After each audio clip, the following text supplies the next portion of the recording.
चुनाव अधिकारी अरुणाचल प्रदेश आपके सामने आज प्रस्तुत हूँ इन सब चीज़ों की जानकारी देने के लिए जो आने वाले 9 अप्रैल को चुनाव होने वाले हैं। हमारे यहाँ अरुणाचल प्रदेश में पार्लियामेंट के साथ साथ असेंबली के भी चुनाव होने जा रहे हैं और ये आवश्यक है कि हम सभी मिलकर के इस चुनाव प्रक्रिया को सुचारू तरीके से चलाने में सहयोग करें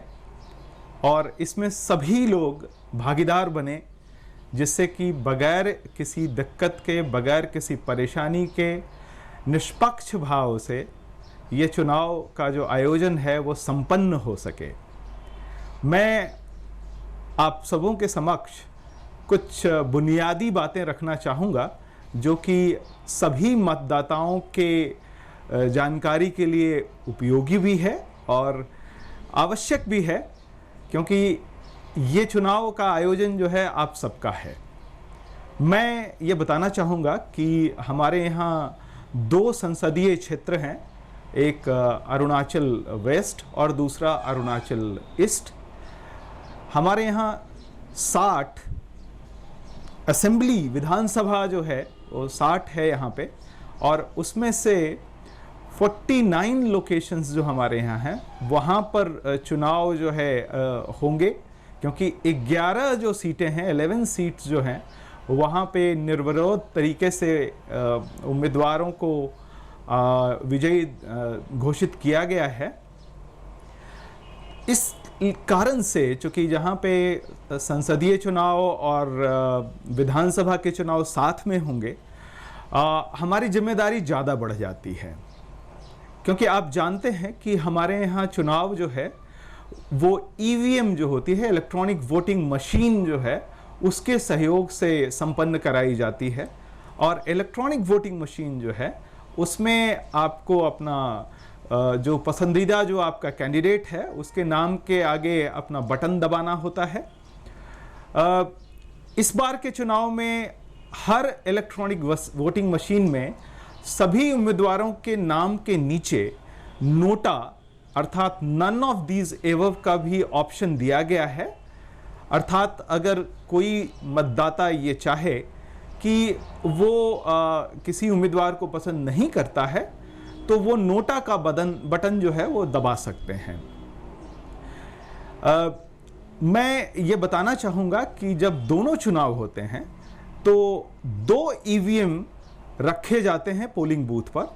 और सबसे पहले जो है उसमें लोकसभा अर्थात पार्लियामेंट का जो ईवीएम होता है उसमें मतदान होता है, और उसको कास्ट वहाँ पर वोट डालने के बाद बटन दबाने के बाद जो मतदाता है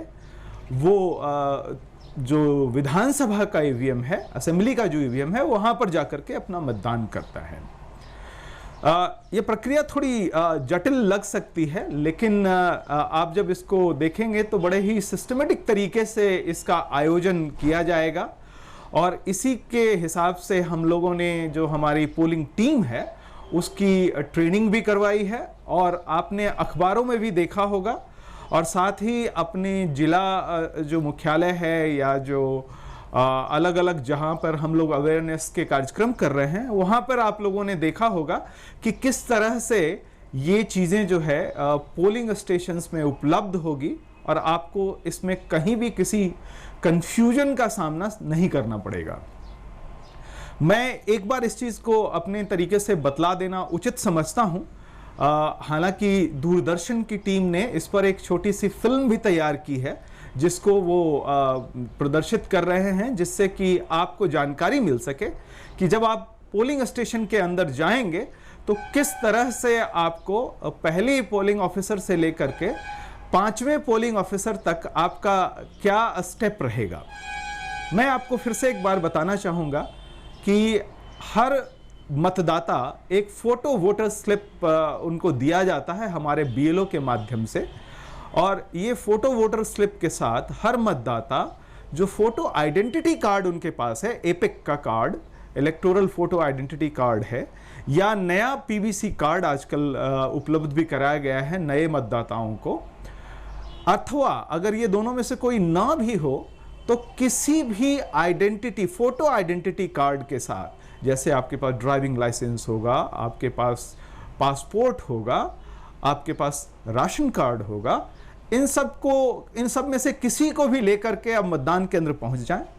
और जो पहला जो हमारा पोलिंग ऑफिसर होगा वो आपका नाम और आपका आइडेंटिफिकेशन आपका चेक करेगा और उसके बाद आप दूसरे पोलिंग ऑफिसर के पास जाएंगे जो आपकी उंगली में ये निशान इस ढंग से आपको लगाएगा और उसके बाद आपका वहां पर सिग्नेचर लिया जाएगा। और तीसरा पोलिंग ऑफिसर जो है आपको 2 तरह का फोटो वोटर स्लिप भी देगा वहां पे। ये 2 तरह के जो वोटर स्लिप होंगे उसमें से एक व्हाइट कलर का होगा, सफेद रंग का होगा, और दूसरा जो है गुलाबी रंग का, पिंक कलर का होगा। जो व्हाइट कलर का है वो आप चौथे पोलिंग ऑफिसर को देंगे जो आपको लोकसभा के ईवीएम में मतदान करने की इजाजत देगा। वहां से जब आप बाहर निकलेंगे तो 5वां पोलिंग ऑफिसर आपको मिलेगा जो कि आपसे पिंक वोटर स्लिप कलेक्ट करेगा और फिर आप विधानसभा अर्थात असेंबली का जो ईवीएम है वहां पर जाकर अपना मत डाल सकेंगे और फिर आप बड़े कायदे से जो है पोलिंग स्टेशन से आप बाहर निकल सकेंगे। ये मतदान केंद्र के अंदर की प्रक्रिया है जो मैंने आपके सामने रखी है। ये प्रक्रिया की जानकारी, जैसा कि मैंने आपको बताया, दूरदर्शन के वीडियो के माध्यम से भी दिया जा रहा है, अखबारों में भी इसकी जानकारी दी जा रही है। साथ ही साथ इसकी जानकारी जिला और जो हमारे सर्किल ऑफिसर्स हैं उन सब के माध्यम से भी इस जानकारी का प्रचार प्रसार किया जा रहा है। मैं आपको कुछ जानकारी इस लहजे से भी देना चाहूँगा कि हमारे अरुणाचल में 7,57,493 7,57,493 मतदाता इस बार भाग लेंगे और इसमें से महिलाओं की संख्या जो है वो पुरुषों से ज़्यादा है। यानी कि हमारे यहाँ इस बार 3,79,479 महिलाएं होगी, 3,79,479 फीमेल, और पुरुष जो होंगे वो 3,78,020 अर्थात कि 78,024। और इससे ये जो संख्या जो हमारी बनती है, पता लगता है कि हमारे यहाँ महिलाओं की संख्या जो है वो ज़्यादा है पुरुषों की अनुसार। हमारे यहाँ 2003 जो है सर्विस वोटर्स भी हैं जिनको पोस्टल बैलेट हम लोगों ने मुहैया करा दिया है, वो यहाँ से भेज दिया गया है नियम के अनुसार। जो हमारे सरकारी अधिकारी और कर्मचारी, पुलिस के जो हमारे अधिकारी और कर्मचारी हैं,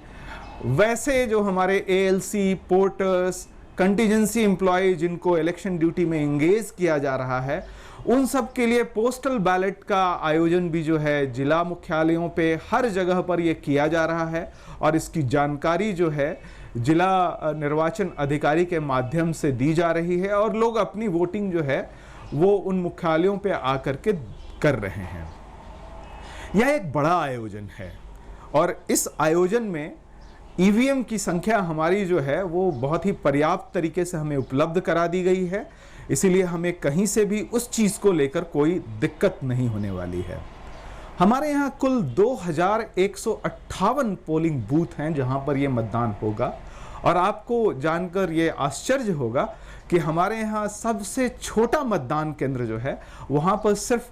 2 वोटर हैं। ये हायोलियांग में है और जो सबसे बड़ा मतदान केंद्र है वो सी सेक्टर ईटानगर में है जहाँ पे 1702 वोटर हैं। तो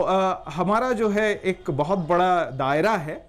जिससे पता लगता है कि हम हर एलिजिबल जो वोटर है वहाँ तक हमारी मशीनरी पहुँचती है और चाहे किसी भी कीमत पर हो, हम ये उम्मीद करते हैं और ये कोशिश करते हैं कि उन सब को जनतंत्र के इस सबसे बड़े आयोजन में जरूर शामिल किया जाए। जैसा कि आप जानते हैं कि हमारे यहाँ बहुत ज़्यादा ऐसे मतदान केंद्र हैं जो कि सड़क से नहीं जुड़े हुए हैं, और ऐसे मतदान केंद्रों की संख्या 676 के आसपास है हमारे पास। इसका मतलब है कि हमारी टीम जो है वो मतदान के दिवस से बहुत पहले से उन सब जगहों पे जाना शुरू हो जाती है, ताकि वो समय पर वहाँ पहुँच सके और मतदान करवाए और उसके बाद जो है वहाँ से वापस सुरक्षित तरीके से लौट सके। हमने इसके लिए जो है हेलीकॉप्टर्स का भी आयोजन किया हुआ है, और आपको यह जानकर अच्छा लगेगा कि हमने 2 तारीख को पूरे हिंदुस्तान में पहली बार जो पोलिंग टीम इस बार के चुनाव में मूव की है, वो हमारे यहाँ चांगलांग जिले में विजयनगर इलाके के लिए 4 पोलिंग टीम 2 तारीख को ही मूव कर गई है, और वो अपनी जगह पर पहुंच गई है सुरक्षित तरीके से। इसकी सूचना हमें मिल गई है, और वो 9 तारीख को वहां पर पोलिंग करवा करके वापस सुरक्षित तरीके से लौट जाएगी। इसी तरह से हमारे यहाँ आगे के दिनों में अलग अलग दिन में टीमें उसी ढंग से मूव कर रही हैं, और हम ये उम्मीद कर रहे हैं कि 8 तारीख तक सारी टीमें हमारी वहाँ मौजूद होगी, और 9 तारीख को बड़े ही सुरक्षित तरीके से, सही तरीके से, फेयर तरीके से हर जगह पर मतदान करवाया जाएगा। मैं एक चीज़ और बताना चाहूँगा कि ये चुनाव एक ऐसा आयोजन है जिसमें कि ये ज़रूरत पड़ती है कि किसी भी तरह की कोई गलत बात ना हो सके, चाहे वो पैसे को लेकर के हो, चाहे वो गिफ्ट को लेकर के हो। अरुणाचल प्रदेश में ये एक बात पहले से चली आ रही है कि यहाँ पर जो एक्सपेंडिचर की जो सेंसिटिविटी है वो काफ़ी ज़्यादा रही है, और इसीलिए चुनाव आयोग ने इस पर खास ध्यान दिया है, और उसके लिए पूरे प्रदेश में हमारे यहाँ 156 फ्लाइंग स्क्वाड्स जो है वो लगाए गए हैं। हमारे यहाँ 101 स्टैटिक सर्वेलेंस टीम्स लगाई गई हैं। हमारे यहाँ 97 हमारे यहाँ MCC की टीम चलाई गई है, और आपको यह बताना मेरा फर्ज बनता है कि इस बार के चुनाव में हमने 2.25 करोड़ रुपए से ज़्यादा जो है हमने सीज किए हैं। हमने लगभग 90,000 बोतल्स जो है वो शराब की जब्त की है। हमने 5,000 से ज़्यादा CGI शीट जो है वो जब्त की है। तो इस तरह के कई सारी चीज़ें जो है जो चुनाव को प्रभावित कर सकती है, उसके लिए हम लोगों ने प्रयास किए हैं, और हमारा यह प्रयास चुनाव के दिन तक पूरी तरह से जारी रहेगा, जिससे कि किसी भी तरह से पैसे का या गिफ्ट का जो है बोलबाला हम ना होने दें। हमने इसके लिए यह भी प्रयास किया है कि इस बार बड़ी संख्या में माइक्रो ऑब्जर्वर्स की ड्यूटी लगाई जाए। हमने पूरे चुनाव क्षेत्र में 424 माइक्रो ऑब्जर्वर लगाए हैं, जो कि चुनाव आयोग द्वारा जो नियुक्त जो हमारे ऑब्जर्वर्स हैं, जो कि राज्य सरकार के कर्मचारी नहीं हैं, ये सब सीनियर अधिकारी हैं दूसरे स्टेट से, ये सारे लगाए गए हैं। पूरे स्टेट में हमारे पास लगभग 44 ऑब्जर्वर्स पूरे स्टेट में लगे हुए हैं किसी न किसी कार्य में। ये हमारे 424 जो माइक्रो ऑब्जर्वर्स हैं अलग अलग पोलिंग स्टेशंस में, जहां पे जितनी ज़्यादा सेंसिटिविटी है उसके हिसाब से लगे होंगे। हमारे 124 पोलिंग स्टेशंस में लाइव वेबकास्ट होगा, यानी कि आप घर बैठे उन सब चुनाव केंद्रों की जो है आप देख सकते हैं कि वहाँ किस तरह से मतदान चलाया जा रहा है। साथ ही हमारे यहाँ लगभग 1358 यानी कि 1358 ऐसे चुनाव केंद्र हैं, मतदान केंद्र हैं, जहां पर हमने डिजिटल कैमरा लगाया है, जिससे कि कोई भी वहां गतिविधि अगर हो रही है तो उसकी रिकॉर्डिंग हो सके। साथ ही हमने 70 से ज़्यादा वीडियो कैमरा का प्रयोग किया है। तो इस तरह से आप समझ सकते हैं कि हम इस तरह के मेजर्स ले रहे हैं कि चुनाव के दिन में किसी भी अनैतिक कार्यक्रम को, किसी भी गैर कानूनी कार्यक्रम को हम नहीं होने देंगे। ये हमारा प्रयास है। हमारे यहाँ जो CRPF की यूनिट है वो पूरे स्टेट में जो जो चुनिंदा पोलिंग स्टेशन है, जहाँ की हमारी सेंसिटिविटी हमें पता है, उन सब जगहों पे मुस्तैदी से तैनात